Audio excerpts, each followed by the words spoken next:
Well, it's the middle of summer, obviously, and Minnesota gardeners are in the thick of everything green and leafy if they can keep it alive. I know, or some of it, a lot of it brown Yeah. and leafy. But if things are not going so well, we've got your back. Joining us live to answer your gardening questions is garden guy Dale Kay. He's the answer man this morning. Yeah, I like the setup, Dale. Well done. You need a drink in your hand. You do. All right, so we have some questions out there. Right. Stay hydrated, my friend. We asked some questions on our Buzz Instagram page and my Facebook page, and we're going to start with this one from Ryan. He said he planted a young maple tree this spring, and he wants to know just how much water to be giving it in this drought. So, what say you, It's actually a really Dale Kay? It's actually a really good question, Brian. Firstly, newly planted plants need about 1 inch or even up to 2 inches of water per every week, and I would err on the 2-inch side with a tree. The thing is, and of course we're in a drought, it's nice and hot, you really don't want to splash all that water around. So having a little tree watering bag just like this one, this holds about 20 gallons of water, or a tree soaker ring just like this. What this does is create slow, deep, moist waterings because you need that water to get down into the root zone. But about 1 inch, 2 inches of water per week. I didn't know either one of those things existed. That's awesome to know. Huh, all right. Next question is from Kathy. She says, I have 2 endless summer hydrangeas. Now, every year, there's a picture here. The one on the right gets 1 bloom, just a single bloom, and the one on the left gets absolutely nothing. They receive filtered sun most of the day on the south side of her house. Healthy, apparently, otherwise, just no blooms. So she asks, does she give up, or dig them up and give up, or can she do something about it? Cody, that's probably one of the most asked questions in a garden center, like what's going on behind me is the endless summer hydrangea. Firstly, number one is it was one of the first editions of the endless summer, or that macrophylla type hydrangea that is hardy up in this neck of the woods. There's a lot of varieties out there now that are a lot hardier, including this one here, which is called Summer Crush. But essentially, here's what's going on. The bloom occurs on what we call first year wood, which is this green or this season's growth.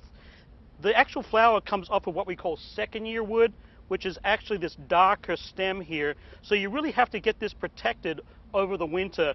So the way to do that is cover it with lots of mulch, leaves, rose cones, something like that. But you have to have this wood, this second year wood. Next year, this will be second year wood, obviously, but you have to have some of that survive the winter for the blooms to push. The second thing is you need lots of sun, and early fertilizing, particularly with an acidic type fertilizer, would be really helpful. But there is those areas where the original endless summer just doesn't bloom. If you want to cut bait, try one of the newer varieties like this Summer Crush. There's Bloomstruck, there's a lot more. Go to your favorite local garden shop. They'll show you those and give those a try instead. Huh. Okay, we got another one out here for you. A question. This one comes from Taryn, and she wants to know how to pick herbs so she can get the most produce out of them. So continual pruning is best, or pinching as I call it. You don't want to let, and this is a mint right here. This is my mint from home. I love it. I actually make like summer drinks out of mint. I also do some sauces for my lamb with mint. But what you want to do is make sure it doesn't go to flower. And you can see, this one here is in kind of bloom here. You don't want to let any of your herbs, whether it's oregano, basil, mint, you really don't want to let them go to flower. And you can see where I've made the pinch right here. This was back earlier in the spring. I don't know if Strummy can see that, but I made the pinch there, and then it branched out from there. So continual pinching. This one's got a little flower starting.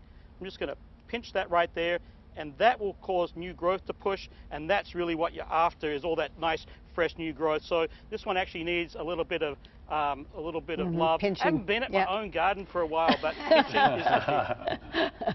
Yeah. Dale, you gave me everything I was looking for. You said, I can't even say it now, basil and oregano. Oregano. Love it.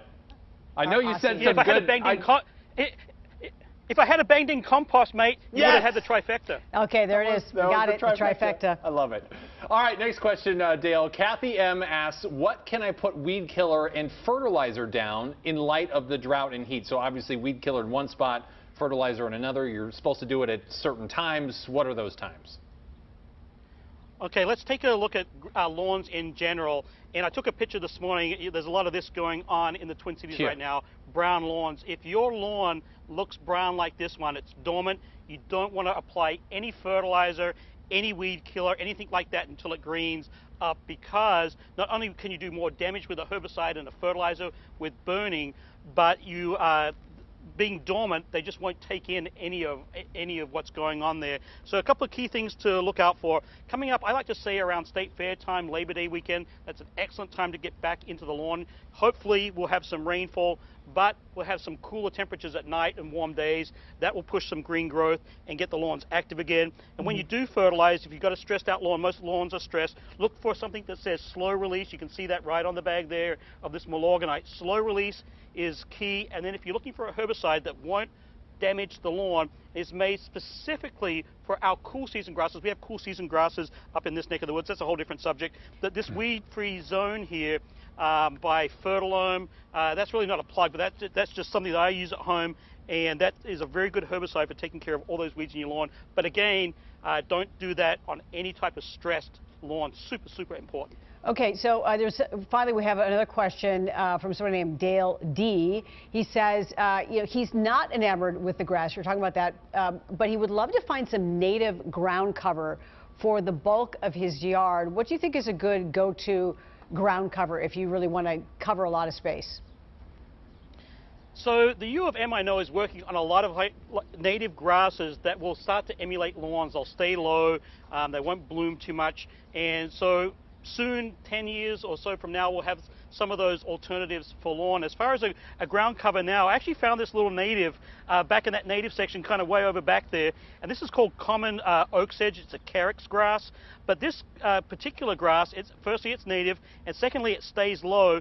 It's clump forming, so if you plant these in mass, what you'll be able to do is you will be able to mow right over them or get your little trimmers out, but essentially you're looking for plants that are less high maintenance than our regular turf grasses, our C4 turf grasses that we were talking a little bit about a little bit ago. But there are some native alternatives, but they are working on a lot of different grasses that you'll be able to plant in your lawn that will be a lot less taxing on the environment.